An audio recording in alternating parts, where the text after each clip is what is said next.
Hello students. इस lecture में हम self inductance of a long solenoid यानी कि एक लॉन्ग सोलेनोइड का सेल्फ इंडक्टेंस क्या होता है वो पढ़ेंगे। ओके, तो देखो एक लॉन्ग सोलेनोइड बना देते हैं।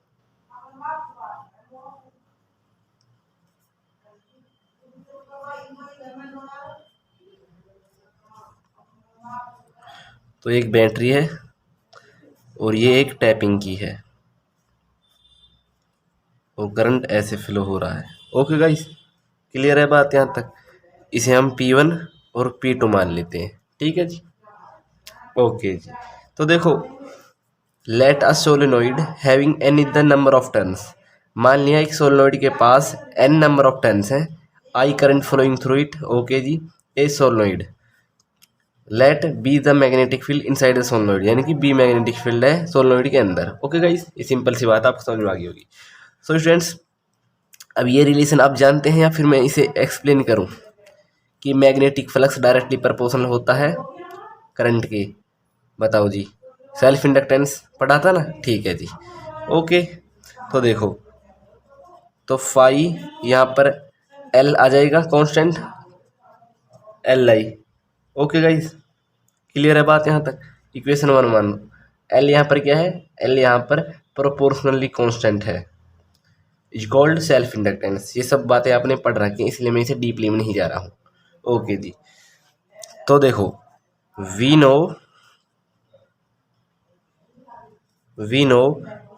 फाई मैग्नेटिक फ्लक्स होता है जो हमारा बी ए या बी डॉट कॉस थीटा होता है कि नहीं होता? होता है ना? ठीक है जी। बी थीटा किसके बीच में होता है बताओ जी? मैग्नेटिक फील्ड और एरिया वेक्टर के बीच में। तो थीटा वहां पर क्या होगा? वहां पर थीटा होगा 0।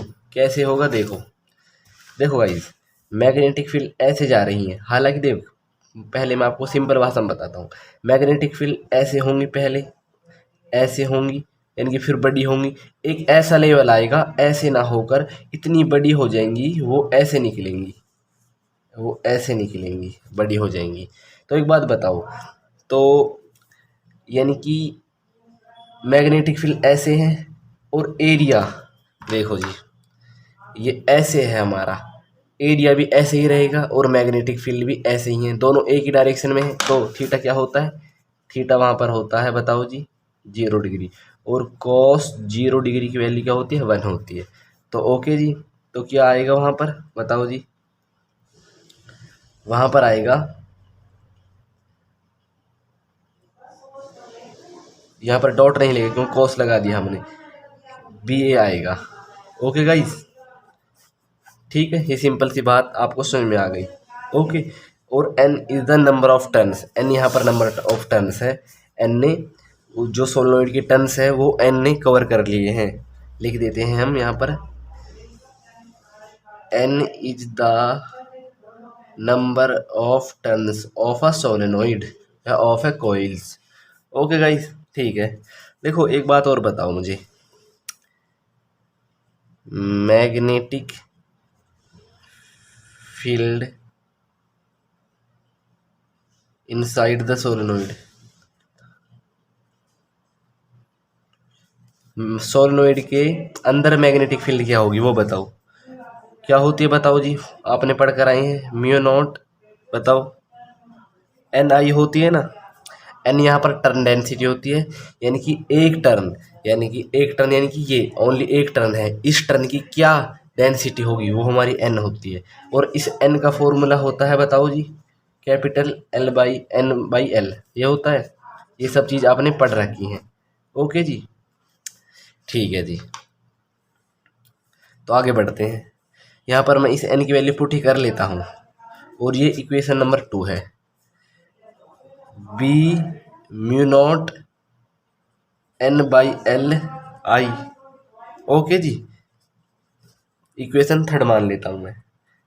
अब मैं क्या करूँगा यहाँ से, मैं स्टूडेंट्स, मैं पुट थी इन इक्वेशन 2, यानी कि इक्वेशन 2 में इस बी की वैल्यू को पुट कर दूंगा। सिंपल सी बात है, बात समझ में आ रही है कि नहीं? ये बी की वैल्यू मैं यहाँ पर पुट कर दूंगा। ओके जी, तो देखो क्या होगा, मैं एक बार पुट कर ही लेता हूँ मैं आपके बारे में। पुट 3 इन इक्वेशन 2 में, तो क्या बनेगा देखो, फाइव इस n यहाँ पर ऑलरेडी है, इस b की जगह ये b की वैल्यू पुट कर देंगे, म्यू नॉट n i, और a हमारा ऐसा ही है,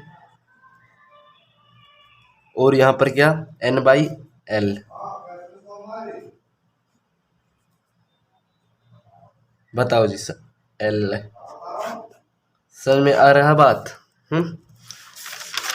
देखो अब हम एक बार और लिख लेते हैं। देखो इस इक्वेशन को हम ना, ये वाली इक्वेशन को वहां पर लिख रहे हैं, देखो यहाँ पर लिख रहे हैं, क्या था देखो, phi n mu naught n/a upon के l, इस इक्वेशन को मैं 4 मान रहा हूँ। बताओ गाइस, क्लियर है बात यहाँ तक? आगे बढ़े। देखो अब मैं क्या कर रहा हूँ, फ्रॉम इक्वेशन 1 and 4, देखो 1 and 4 पर जाइए। 1 क्या है, ये है, ओके जी, फाई li ये 1 थी, और 4 हमारी ये थी, n म्यू नॉट n/a। तो इन्हें हम कंपेयर कर लें, बताओ जी, 1 and 4 को कंपेयर कर लें, हमारे राइट हैंड साइड्स बराबर हैं तो ये इक्विलेट हो जाएंगी। li n mu not n/a/l, clear है बात यहाँ तक? बताओ जी, देखो i से i कैंसिल आउट हो जाएगा, तो l जो कि हमारा सेल्फ इंडक्टेंस था उसकी वैल्यू क्या आएगी, n मल्टीप्लाई हो जाएंगी तो n² बन जाएगा ये। बताओ गाइस, बात क्लियर है यहाँ तक? और म्यू नोट को मैं पहले लिख सकता हूँ,